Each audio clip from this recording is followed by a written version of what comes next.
The wine glasses were still half full when my father stood up and cleared his throat. 25 family members turned toward him in the heritage room of the Riverside Community Center, expecting maybe a toast about gratitude or family traditions. Instead, he pulled out a folded document from his jacket pocket and smiled at my sister Jessica. "I have an announcement," he said, his voice carrying that formal tone he used for important occasions.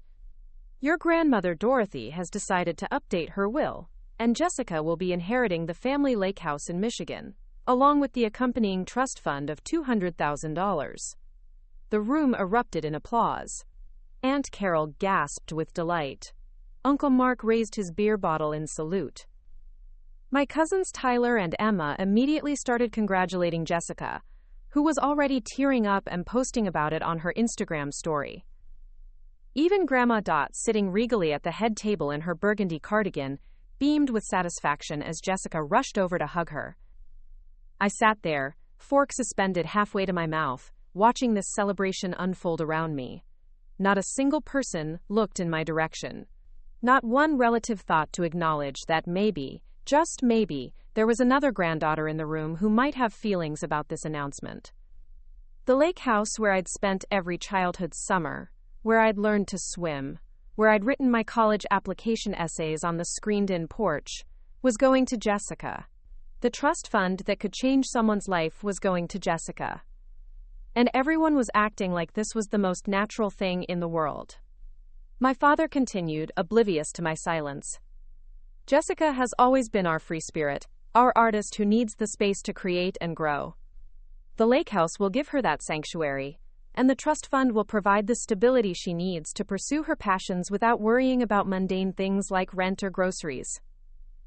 Mundane things like rent or groceries. I almost laughed. Because while Jessica had been pursuing her passions for the past 8 years, I'd been the one paying for those mundane things, every single one of them. Before we jump back in, tell us where you're tuning in from, and if this story touches you, make sure you're subscribed, because tomorrow, I've saved something extra special for you. Now, let me tell you how I got to that moment. Sitting in a room full of family members who had somehow forgotten that I existed, while they celebrated my sister's good fortune. Let me tell you about the 8 years that led up to that Thanksgiving dinner, and why my father's announcement felt like a slap across the face that had been coming in slow motion. Growing up in the house on Oak Street in Maple Heights, Jessica and I couldn't have been more different. She was 3 years younger, but somehow always managed to be the center of attention. While I was upstairs doing homework or reading financial journals that I'd borrowed from the public library, Jessica was downstairs performing impromptu concerts for our parents, modeling outfits she'd designed herself, or dramatically reciting poetry she'd written about her feelings. She had feelings about everything: the weather, the color of her bedroom walls, the way her toast was cut in the morning. And our parents ate it up. I remember being 12 years old and winning the regional math competition, coming home with a trophy and a $500 scholarship check. I walked into the living room where Jessica, 9 at the time, was showing Mom and Dad a finger painting she'd made at school. "That's nice, honey," my mother said absently when I showed them my award. "Put it on the kitchen counter, and we'll look at it later." But they spent the next 20 minutes discussing Jessica's artistic vision and whether we should frame her finger painting for the refrigerator gallery. That became the pattern. My achievements were acknowledged with a pat on the head and filed away. Jessica's creative expressions were celebrated, analyzed, and treasured. When I made honor roll every semester, it was expected. When Jessica brought home a C+ in art class, it was evidence of her unique perspective that couldn't be contained by traditional grading systems. By the time I was 16, I had learned that academic success was my currency in the family. If I couldn't get attention for being interesting or artistic, I could at least be useful. I started doing everyone's taxes. I balanced my mother's checkbook. I researched the best deals on everything from car insurance to vacation packages. I became the family's personal financial advisor, and finally, I had a role that was appreciated. When Jessica turned 16, she decided she wanted to be a photographer. Not just as a hobby, but as a serious career path. She needed a professional camera, editing software, a laptop that could handle large image files, and a car to get to photo shoots. The total cost was nearly $8,000. My parents sat at the kitchen table with calculators and worried expressions, trying to figure out how to make it work on Dad's insurance agent salary and Mom's part-time librarian income. That's when I made my first real financial contribution to Jessica's dreams. I'd been working at Hartwell & Associates as a junior bookkeeper since I was 15, learning the business and saving every penny. I offered to pay for half of Jessica's photography equipment. My parents were so grateful, and Jessica was so excited that I felt like I'd finally found my place in the family ecosystem. I was the responsible one who made things possible. Jessica's photography phase lasted exactly 18 months. The expensive camera gathered dust in her room while she moved on to wanting to be a fashion blogger. Then a lifestyle influencer. Then a wellness coach. Then back to photography, but this time with a focus on wedding portraits. Each new passion required investments. A ring light and backdrop for the lifestyle content. Certification courses for wellness coaching. A new camera lens specifically designed for wedding photography. And each time, when my parents looked stressed about the costs, I quietly stepped in to help. I told myself this was what families did for each other. This was love in action. This was me using my talents to support my sister's creative journey. But somewhere deep down, even then, I knew I was buying my place at the table. The real financial assistance started when Jessica turned 18 and decided to move out of the house. She rented a converted garage apartment behind our parents' house, which gave her the independence she craved, while keeping her close enough for daily family dinners. The rent was $600 a month, plus utilities. Jessica's part-time job at Bloom & Bean Cafe brought in maybe $400 a month, depending on her schedule and whether she felt like working that week. The shortfall was obvious, but no one wanted to address it directly. Instead, there were subtle conversations about how hard it was for young artists to make ends meet, how society didn't value creativity enough, how Jessica just needed time to build her brand and find her audience. My parents worried constantly about her finances, but they were already stretched thin supporting their own household and helping Grandma Dot with her increasing medical expenses. So I started covering Jessica's rent. Not officially, not with any formal arrangement or acknowledgement. I would simply transfer money into her account each month, usually with a casual text like, "Saw your coffee shop was slow this week, thought you might need a little boost." Jessica always accepted it gracefully, with hearts and thank you emojis, but never with any discussion about when she might not need the help anymore. The rent payments turned into utility bills. The utility bills turned into car insurance when Jessica decided she needed a more reliable vehicle for her photography business. The car insurance turned into health insurance when she aged out of my parents' plan. Cell phone bills, streaming subscriptions, groceries, gas money, equipment repairs, software subscriptions for her editing programs, website hosting fees, business registration costs, marketing materials, professional development courses, networking event tickets, travel expenses for destination photo shoots that never quite materialized into paying clients. I kept track of everything in a spreadsheet, not because I planned to ask for repayment, but because I needed to see the numbers to understand what was happening. By Jessica's 21st birthday, I'd contributed over $23,000 to her various endeavors and living expenses. By her 23rd birthday, that number had grown to $41,000. By her 25th birthday, it was $67,000. $67,000 that I'd earned through overtime shifts, weekend consulting projects, and careful investment of my salary. $67,000 that had paid for Jessica's freedom to pursue her passions without the mundane concerns of rent and groceries. $67,000 that no one in my family had ever acknowledged, questioned, or thanked me for in any meaningful way. But the money was just the beginning. There were also the emotional costs that never showed up in my spreadsheet. The family dinners where Jessica would complain about how hard it was to be a creative person in a capitalist society, while I quietly transferred another $500 to her account under the table. The holiday gatherings where relatives praised Jessica's artistic spirit and asked me if I ever did anything fun, since I seemed so focused on work all the time. The conversations where my parents worried aloud about Jessica's financial stability, as if I wasn't sitting right there having solved that problem months or years ago. The worst part was how invisible my contributions had become. Jessica's lifestyle had gradually expanded to match the income I was secretly providing, but everyone attributed her comfort to her own resourcefulness. She was so good at managing money, they said. So responsible for someone so young. So inspiring the way she made her art career work despite the challenges. Meanwhile, I was working 50-hour weeks and living in a modest apartment, driving a 7-year-old Honda, and shopping at discount grocery stores so I could afford to subsidize my sister's dream life. I told myself it was temporary. I told myself it was an investment in family harmony. I told myself that Jessica would eventually become successful enough to support herself, and then I could focus on my own goals and dreams. But as Jessica approached her 26th birthday, her financial dependence on me had only deepened. She'd moved from the garage apartment into a trendy studio downtown that cost twice as much. She'd purchased a newer car because the old one didn't match her Instagram aesthetic. She'd enrolled in an expensive online business course that promised to teach her how to monetize her social media following. And through it all, the expectation that I would cover the difference between her income and her expenses had become so normalized that it was never even discussed anymore. The family dynamic had crystallized into something that felt permanent and increasingly suffocating. Jessica was the dreamer, the artist, the free spirit, who brought joy and creativity to our lives. I was the practical one, the responsible one, the financial backbone, who made everyone else's dreams possible. And Grandma Dot, with her traditional values and her significant savings account, had been watching this dynamic for years.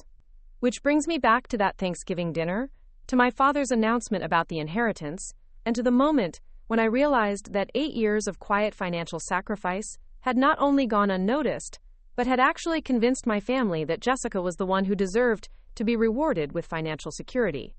The lake house that Jessica was inheriting wasn't just a property. It was the place where our family had gathered every summer for as long as I could remember. It was where Grandpa Williams had taught both Jessica and me to fish off the dock. It was where I'd spent countless hours reading business books on the porch swing, while Jessica painted watercolors by the water.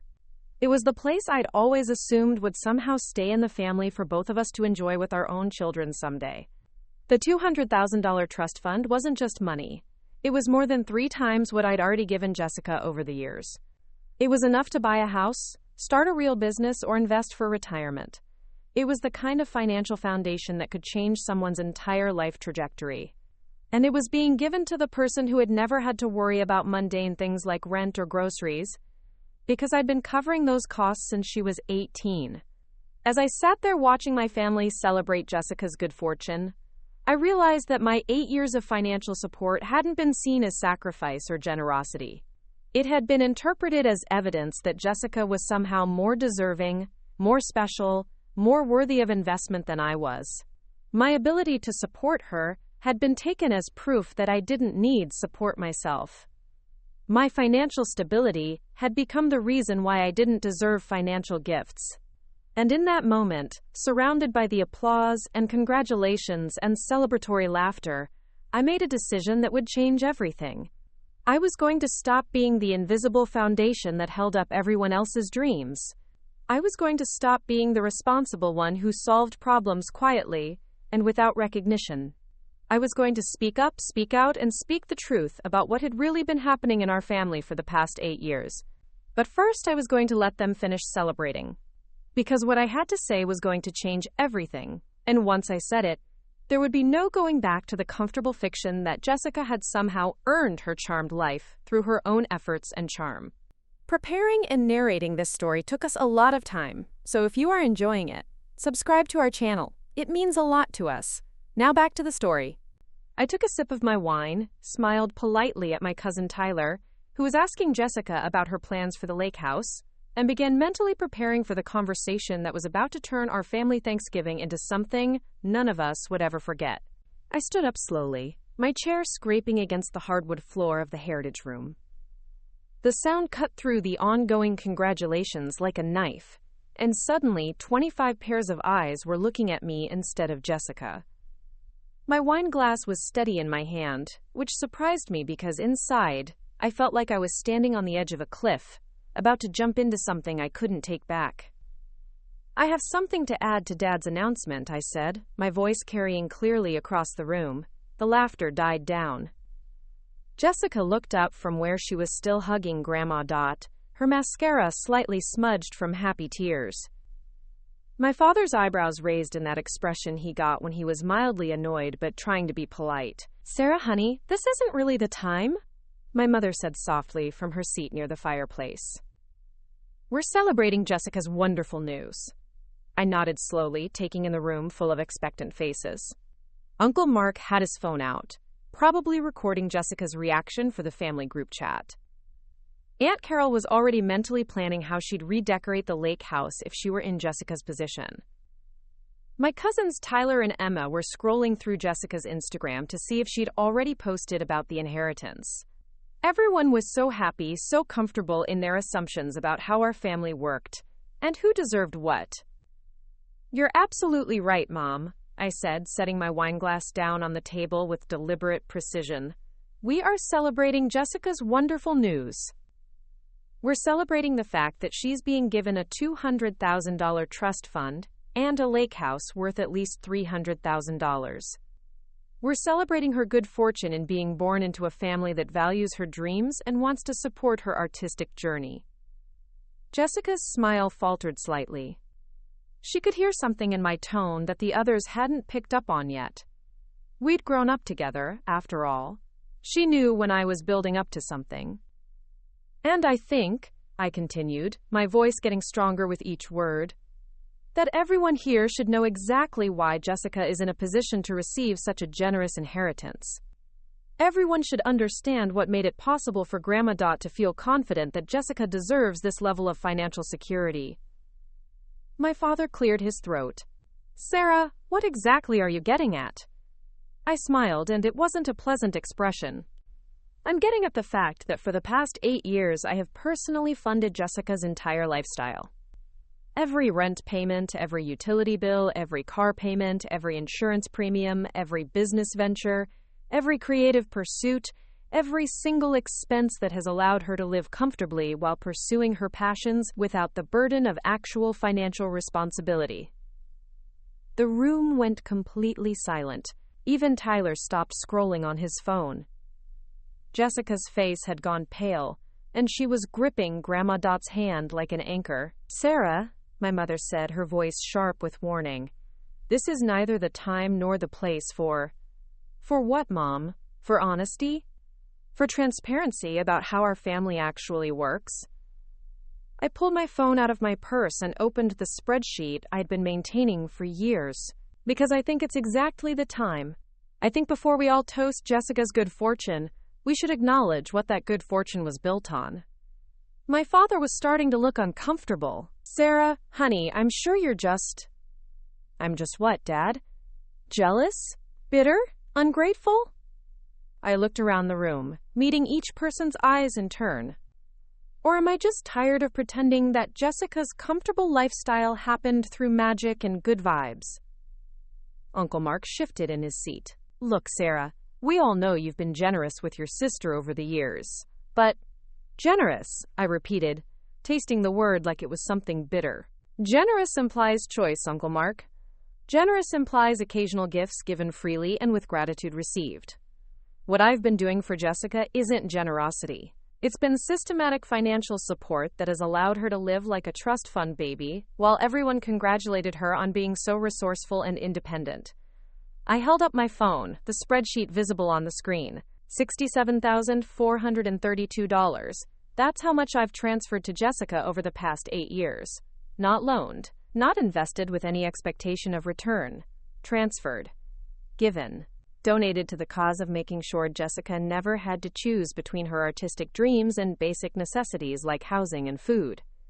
Jessica stood up abruptly, her chair nearly tipping over. "Sarah, stop. Just stop. This is embarrassing." "Embarrassing for who?" I asked, genuinely curious. "For you, because everyone is finding out that your independence was subsidized? Or for me, because I'm finally admitting that I've been played for a fool for nearly a decade?" Aunt Carol looked between Jessica and me like she was watching a tennis match. "Girls, surely this is something you can work out privately. Privately is how we got here in the first place, I said, my voice rising slightly. Privately is why everyone in this room thinks Jessica somehow managed to pay for a downtown studio apartment, a late model car, professional photography equipment, business courses, health insurance, and a lifestyle that includes regular spa days and boutique shopping, all on a part-time coffee shop salary. I turned to look directly at Jessica, who was now crying but with anger, not gratitude. Tell them, Jess. Tell everyone how you've been able to afford your charmed life. Tell them about the monthly transfers. Tell them about the emergency payments when your coffee shop hours got cut. Tell them about who paid for your new camera lens last month, and your car insurance, and your rent, and your groceries, and your Netflix subscription, and your gym membership, and your... Enough! Jessica shouted, and several family members jumped. God, Sarah, you're being so dramatic. So I've needed help sometimes. That's what families do, they help each other. The silence that followed was deafening. I could hear the heating system clicking on, could hear someone's stomach growling, could hear the distant sound of traffic from the road outside the community center. Everyone was staring at Jessica now, processing what she'd just admitted. Help sometimes, I repeated slowly. Jessica, when was the last time you paid your full rent without my assistance? She crossed her arms defensively. I don't keep track of March 2019, I said, consulting my phone. 5 years and 8 months ago. You haven't paid a full month's rent without my financial assistance since March 2019. Your car payment? I've covered it entirely for the past 3 years. Your health insurance? Also me, for the past 4 years. Your phone bill, your streaming services, your car insurance, your renter's insurance, your... We get it, my father interrupted, but his voice was weak. He was starting to understand the scope of what I was revealing. Do we? I asked. Because I don't think we do. I don't think anyone in this room understood that when Jessica posts Instagram stories about her cozy apartment and her artistic lifestyle and her freedom to pursue her passions, all of that was made possible by my overtime shifts and weekend consulting projects and careful budgeting so I could afford to support not just myself, but my sister too. Grandma Dot spoke for the first time since my father's announcement. Her voice was quiet but clear. Sarah, is this true? You've been supporting Jessica financially all these years? I looked at my grandmother, this woman I'd always respected and admired. This woman who had just decided to give Jessica a $500,000 inheritance. Yes, Grandma. Every month for 8 years. Sometimes weekly when Jessica had unexpected expenses or wanted to try a new business venture. Grandma Dot's face had gone very still. She was looking at Jessica with an expression I'd never seen before. Jessica, dear, is this accurate? Jessica was crying harder now, but she was also angry. It's not like Sarah makes it sound. She offered to help. I never asked her to. You never asked, I said, and my voice was getting dangerously quiet. Jessica, you've never once in 8 years asked for financial help. You've simply expected it. You've assumed it. You've built your entire adult life around the assumption that I would cover whatever gaps existed between your income and your expenses. I turned back to the room, addressing my family like I was giving a presentation. Let me give you some context for what $67,000 means. It's more than my father made in his best year at the insurance agency. It's more than my mother has made in 3 years of part-time library work. It's enough to buy a house in Riverside. It's enough to pay for 4 years of college tuition at Ohio State. It's enough to start a legitimate business with actual employees and real revenue potential. Uncle Mark was shaking his head slowly. Sarah, honey, I had no idea. We all thought Jessica was managing so well on her own. She was managing well, I said. Just not on her own. She was managing well on my income, my financial planning, my sacrifice of personal goals and dreams, so that she could pursue hers without consequence or responsibility. My mother was looking pale. Sarah, why didn't you ever say anything? Why didn't you tell us how much you were contributing? I laughed, and it was not a happy sound. Because every time I tried to bring up Jessica's finances, I was told I was being negative or unsupportive. Every time I suggested she might need to get a full-time job or make some lifestyle adjustments, I was accused of not understanding artistic temperament. Every time I even hinted that maybe she should be more financially independent, Someone in this family would lecture me about the importance of following your dreams and how money isn't everything. I looked directly at my father. Remember last Christmas when I mentioned that Jessica might want to consider a more stable income source? You told me I was being jealous of her creative freedom. You said I needed to learn to value things beyond just financial success. My father's face was red now. Sarah, I never meant. And Mom, I continued, turning to her. Remember when I suggested that maybe Jessica should apply for some photography jobs that actually paid regularly? You said I was being too practical and that I needed to support my sister's artistic journey. My mother opened her mouth to respond, then closed it again. And you, Grandma, I said, looking at the woman who had just announced Jessica's inheritance. Every time you visited and saw Jessica's beautiful apartment and her nice car and her comfortable lifestyle, you praised her for being so responsible and mature for her age. You told everyone how proud you were that she was making her artistic career work despite the challenges. Grandma Dot was very quiet for a long moment. Then she asked, Sarah, why did you never tell me the truth about Jessica's finances? Because I thought it was temporary, I said honestly. I thought she was going through a rough patch and needed help getting established. I thought eventually she'd become successful enough to support herself, or at least contribute more significantly to her own expenses. I thought I was investing in her future, not enabling her dependence. I paused, looking around the room at my family members' shocked faces. But mostly, I stayed quiet because every time I tried to address it, I was made to feel like I was the problem. Like I was being too harsh, too practical, too focused on money instead of dreams. I was trained to believe that supporting Jessica financially was my responsibility as the successful sister, and that questioning it made me selfish and unsupportive. Jessica wiped her eyes with her sleeve. Sarah, I never asked you to sacrifice your own goals. If you resented helping me, you should have just said no. The simplicity of that statement, the complete lack of awareness it revealed, took my breath away for a moment. Jessica, I said slowly, when did you ever give me the opportunity to say no? She blinked. What do you mean? I mean, when did you ever actually ask for help in a way that made it clear I had a choice in whether to give it? I pulled up my text messages and began reading. August 15th this year. Sarah, my car insurance is due tomorrow, and the coffee shop cut my hours again. I'm literally going to have no way to get to work. September 3rd. Emergency. My landlord is raising my rent, and I need to pay the difference by Friday, or he's going to evict me. October 20th. My camera equipment got damaged, and I have a wedding shoot this weekend. If I can't replace it, I'm going to lose this client, and they'll probably post bad reviews. I looked up from my phone. Those aren't requests, Jessica. Those are crises presented in a way that makes saying no feel cruel and irresponsible. You never said, Sarah, would you be willing to help me with my car insurance? You said I literally can't get to work without this money. You never asked, could you help me figure out my rent situation? You said, I'm going to be evicted if I don't get this money by Friday. The room was absolutely silent now. Even Tyler and Emma, who usually spent family gatherings glued to their phones, were staring at us with wide eyes. Every financial crisis you've had for 8 years has been presented as an emergency that required immediate action, I continued. And every time I helped, it was treated as the natural, expected response rather than a significant personal sacrifice on my part. Jessica's voice was small when she spoke again. I didn't realize you felt that way. You didn't realize because you never asked, I said. You never asked how I was doing financially. You never asked if supporting you was putting strain on my own budget. You never asked if I had my own goals and dreams that might require financial resources. You never asked because you didn't want to know the answers. I turned back to address the whole room, and that brings me back to today's announcement.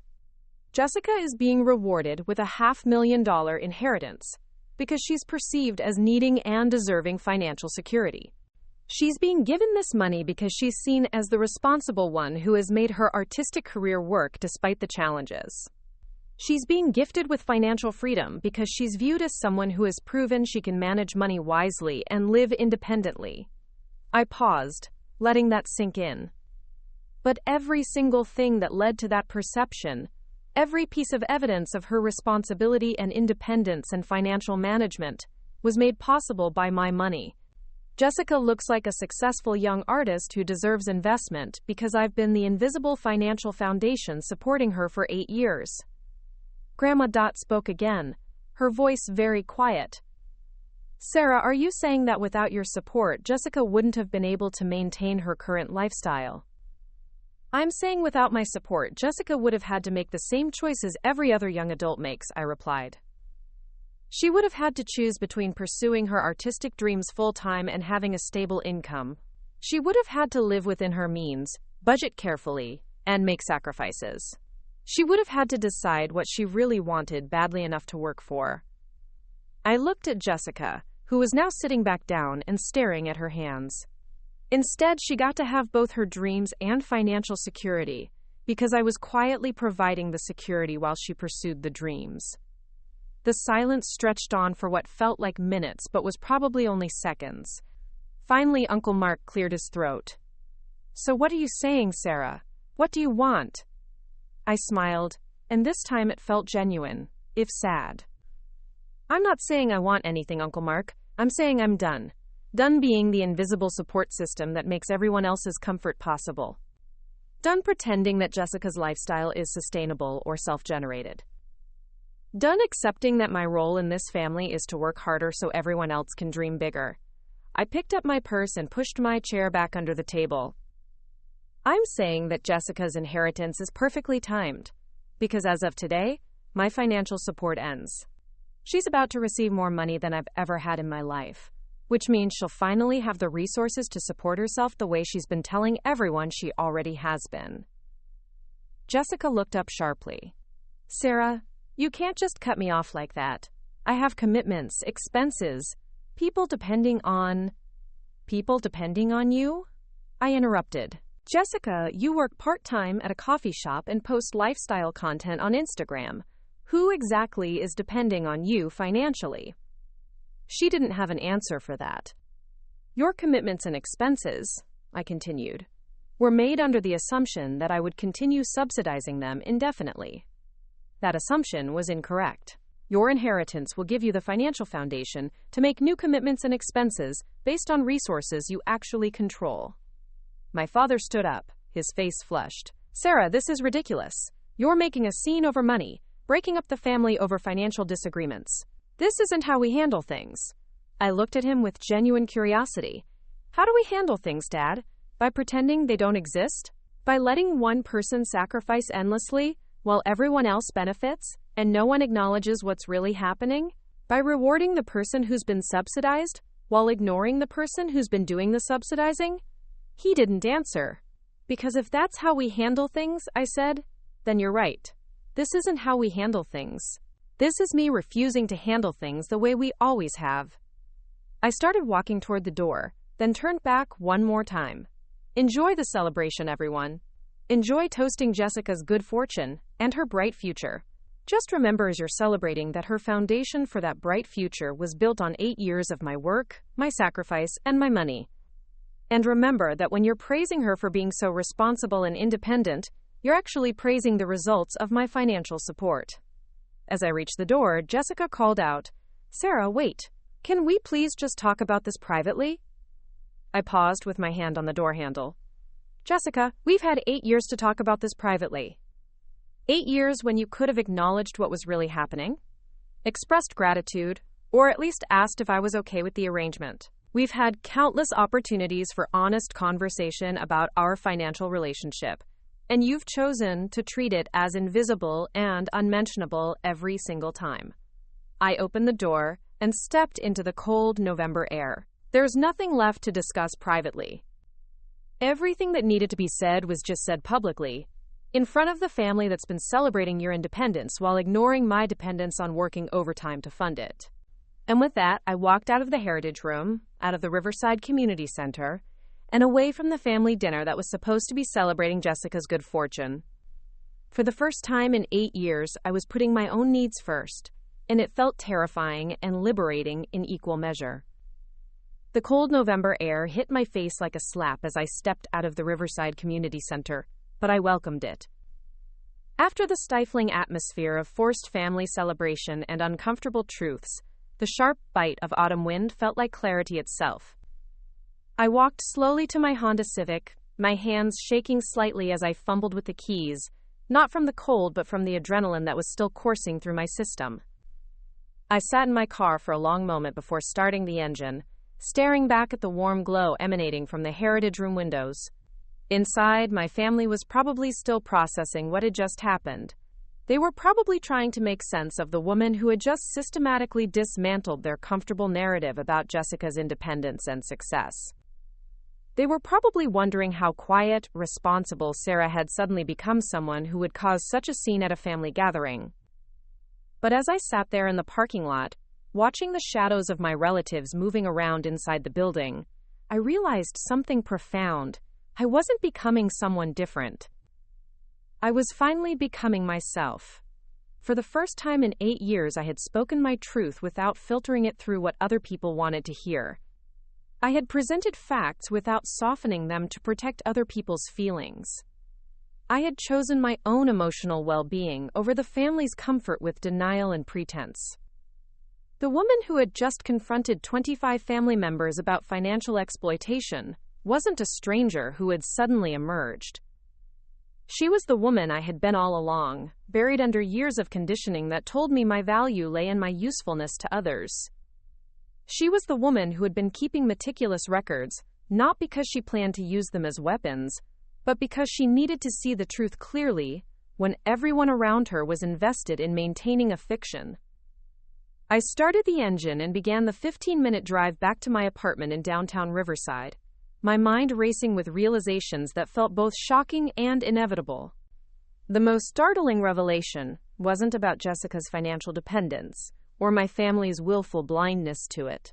It was about my own complicity in creating and maintaining a system that had slowly eroded my sense of self-worth and personal agency. For 8 years, I had told myself that supporting Jessica financially was a choice I was making out of love and family loyalty.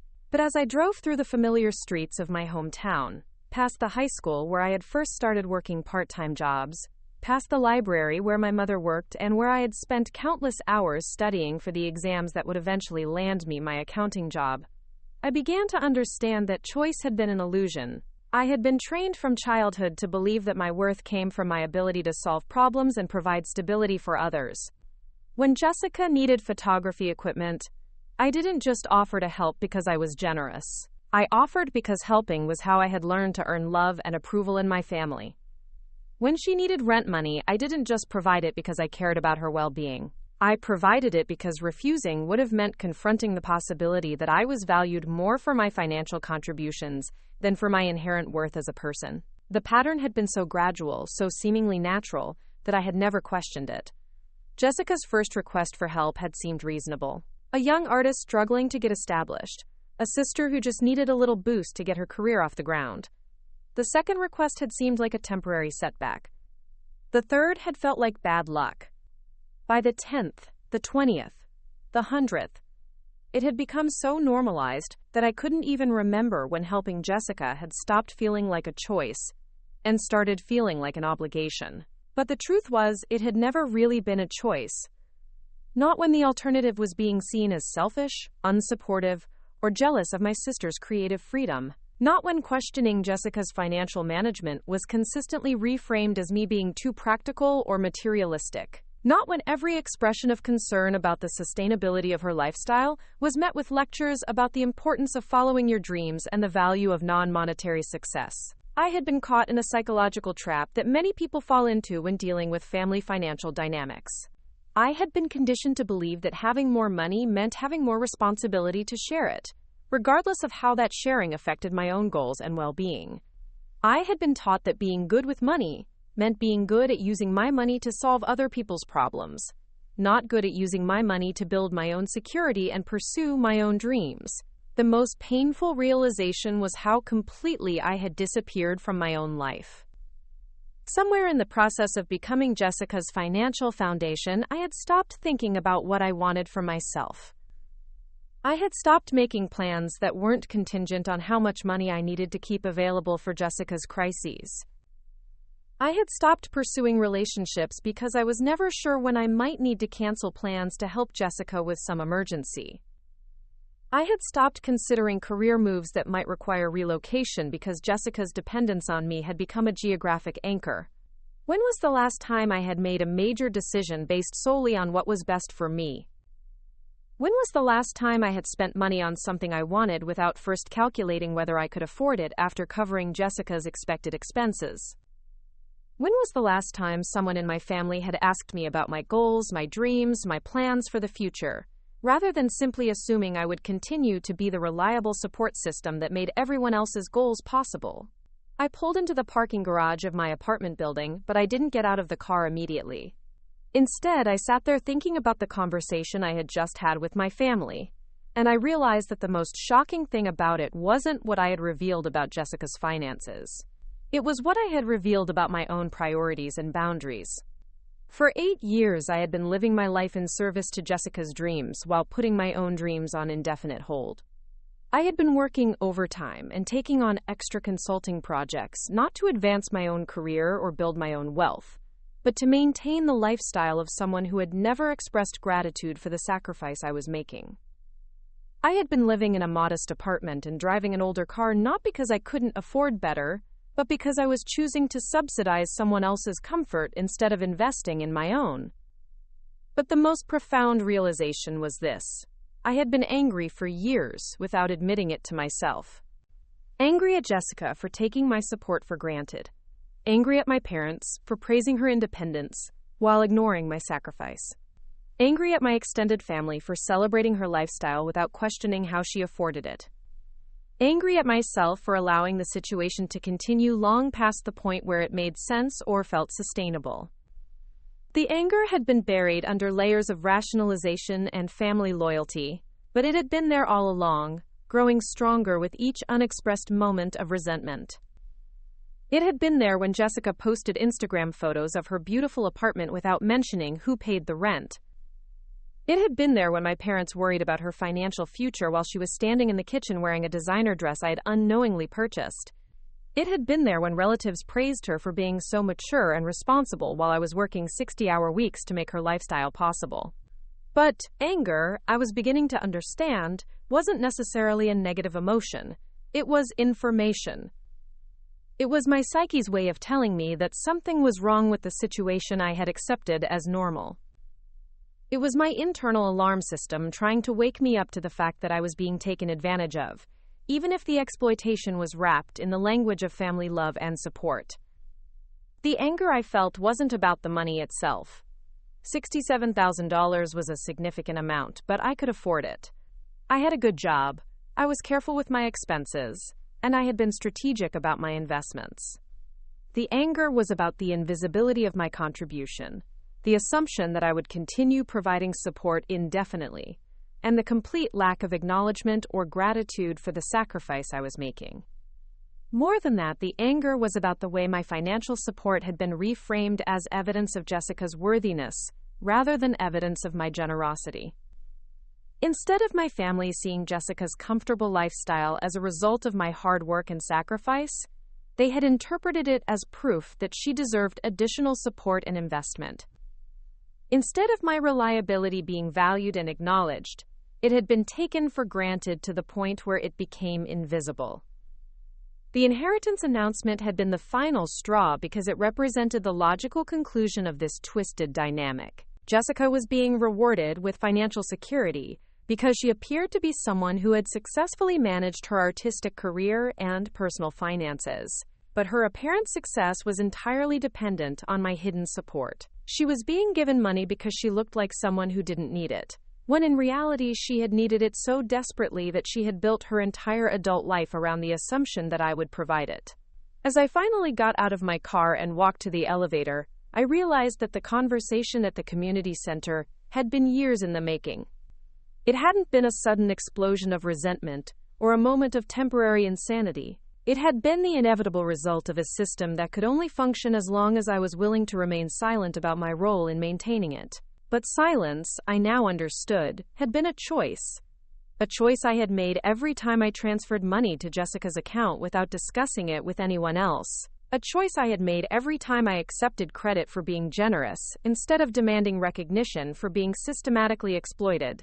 A choice I had made every time I listened to my family worry about Jessica's financial future, without revealing that I was the one ensuring she had no financial present to worry about. The elevator doors closed behind me, and I pressed the button for the 15th floor, thinking about what would happen next. Jessica would probably try to contact me, looking for reassurance that I hadn't really meant what I said. My parents would probably call, asking me to reconsider my position for the sake of family harmony. My extended family would probably take sides, with some supporting Jessica and others wondering if I had been telling the truth about the extent of my financial support. But for the first time in 8 years, I wasn't worried about managing other people's reactions to my choices. I wasn't calculating how to minimize conflict or preserve relationships that had been built on my willingness to sacrifice my own needs for other people's comfort. I wasn't planning how to soften the truth or find a compromise that would allow everyone to avoid confronting the reality of what had been happening. Instead, I was thinking about what I wanted for myself. What I wanted to do with my time now, that I wouldn't be working extra hours to support Jessica's lifestyle. What I wanted to do with my money now, that I wouldn't be covering her expenses. What I wanted to do with my emotional energy now that I wouldn't be managing her crises and my family's anxieties about her well-being. The woman who stepped off the elevator at the 15th floor was different from the one who had walked into the Heritage Room a few hours earlier. She was someone who had finally acknowledged her own worth, someone who had chosen truth over comfort, someone who had decided that her own dreams and goals mattered as much as anyone else's. She was someone who had finally stopped being invisible to herself. Up next, you've got 2 more standout stories right on your screen. If this one hit the mark, you won't want to pass these up. Just click and check them out.